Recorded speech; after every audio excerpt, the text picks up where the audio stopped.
Lizzy with Long Distance Gamers, and today I'm going to be talking about my top 10 games to play with a large gaming group. Now, for me, a large gaming group is 8, so all of the games I talk about play at least 8. Some of them go above that, but I will also say that my gaming group, that I ranked these as far as how much I think they will enjoy them or how much they have enjoyed them. So they may work great for your gaming group. Mine, they really love racing games, so it kind of goes a little bit more into those, but also some party games and a few others mixed in. But let's go ahead and get started. So my honorary mention is you have to get 2 of the games, and then you have to modify the things that come out. So it's Karuba. So this, you can actually get multiple games if you want to. Getting 2 allows you to play up to 8. And it's a lot of fun. One person will draw a tile, everyone else will get that exact same tile, put it on there, or discard it to move your person along. You can see that. It's a lot of game. You have to adjust how many of those you put out. So that way the first one complete will get something, but in the 4-player game, there's only 3, and that can leave a bad taste in the player's mouth if there's 8 of them or more. But yeah, so that's my honorary mention, because you absolutely have to buy 2 of them in order to play 8. So for my number 10, this is a party game, and this is a not safe for work type of party game. So if you're familiar with Fake Artist Goes to New York, it's that kind of thing. You are given a card with a word underlined, and that is the word that everyone is trying to draw. So it might be the word, mermaid or whale, or because they're all, sailor themed. But you're all trying to draw. One person has no clue because they're a sunken sailor, so they're drunk, so they don't remember the previous nights. It's a lot of fun. Provides lots of laugh. This does play 3 to 8 players. I say I really enjoy it, and I like it more than the Fake Artist Goes to New York because the cards are already on there, so you don't have one person that just can't play for the round. So everyone can play every round, which is why I like this more than that. Okay, so for my number 9, it is a game called Good Critters. So this one person is kind of the mob boss who, puts out the loots that you get. And there's, you can try to skim off the top. You can try to become the mob boss yourself. So it's a lot of fun. Definitely one that I highly recommend. This one can play 4 to 8 players. So this next number 8 is a little bit more of a gamer game. It's a hidden movement game, which I love hidden movements. It is called Escape from Aliens in Outer Space, and this can play 2 to 8 players. So basically, you're either a human or you're an alien. The aliens are trying to find the humans and prevent them from being able to escape the ship, versus the humans are trying to escape the ship and also try to hurt the aliens. Or wait, no. Aliens are the only ones that can attack, right?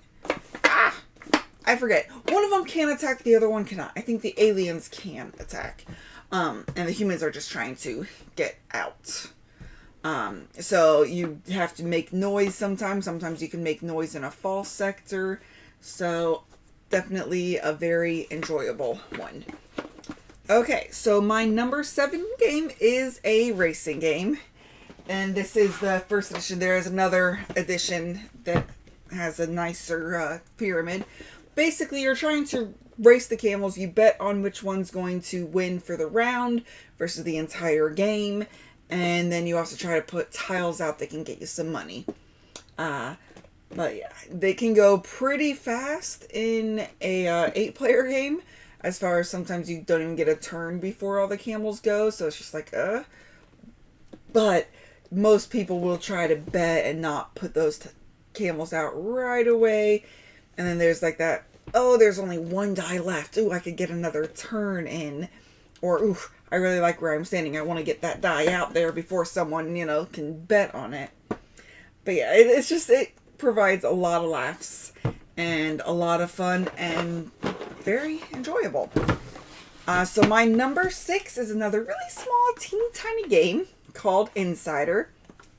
This one, everyone is trying to guess a word, and one person knows what the word is among the guessers. So there's, like, is it bigger than a bread box type of questions, 20 questions.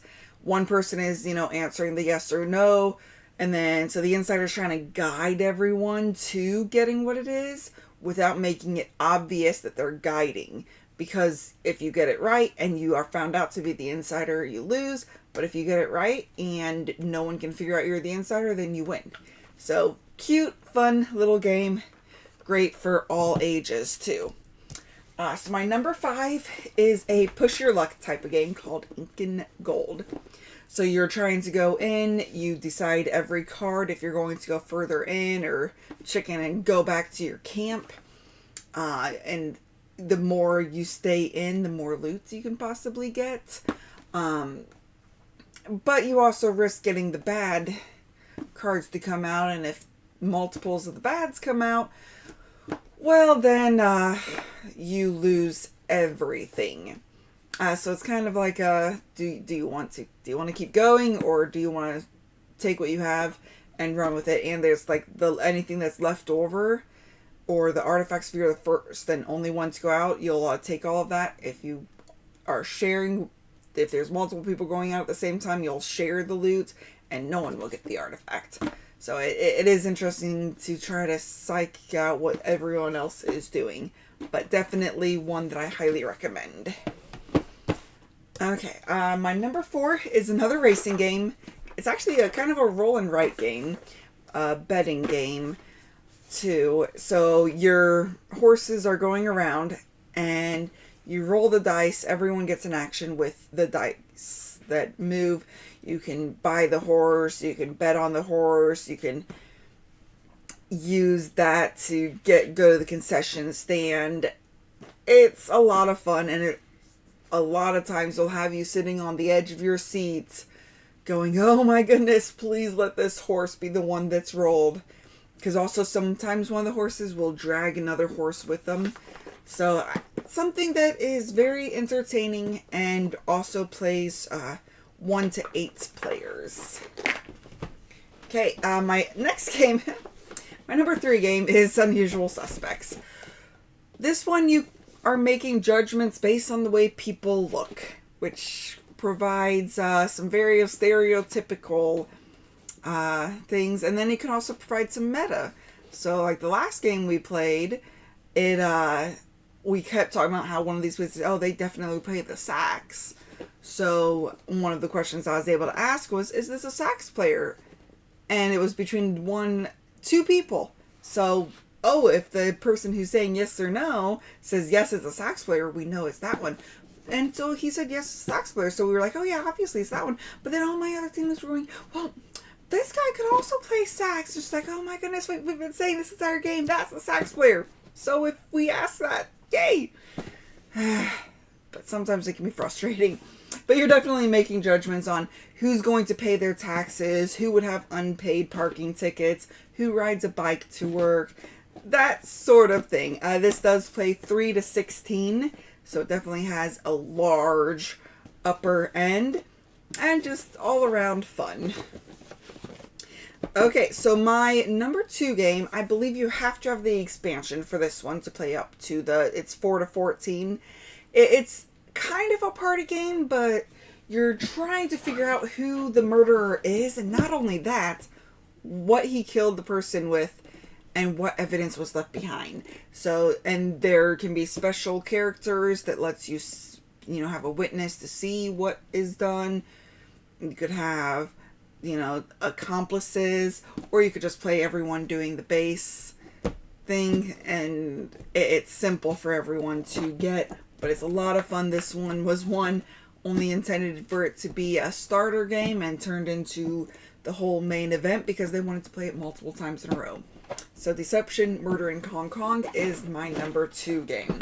So my number 1 game is another racing game that when we played it in my group, it was standing up and rolling the dice to see how far your car could go around the track. Now, of course, I am talking about Formula D.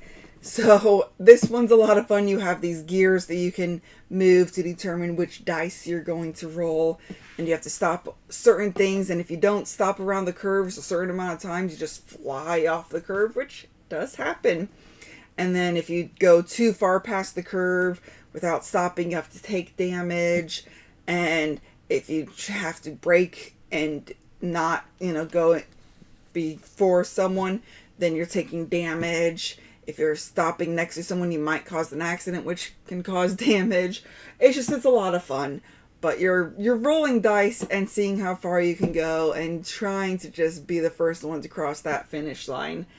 I will say it's a lot of fun. People standing up, rolling the dice. It's definitely an engaging, fun one for all. So that is my top 10 games to play for a large player count. And this does play 2 to 10. Sorry if I didn't say that for everyone.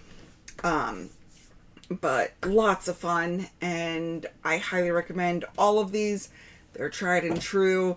So thank you very much for watching, and until next time, just remember to have fun, be present, and be you. Thank you all for watching. If you have any questions or comments, feel free to reach out to us. We would love to hear from you. Also, if you find value in our content, please like, comment, or subscribe. Let a friend or family member know that we exist. Help us spread our channel and bring remote gaming to a table near you. Thank you very much, and have a great day.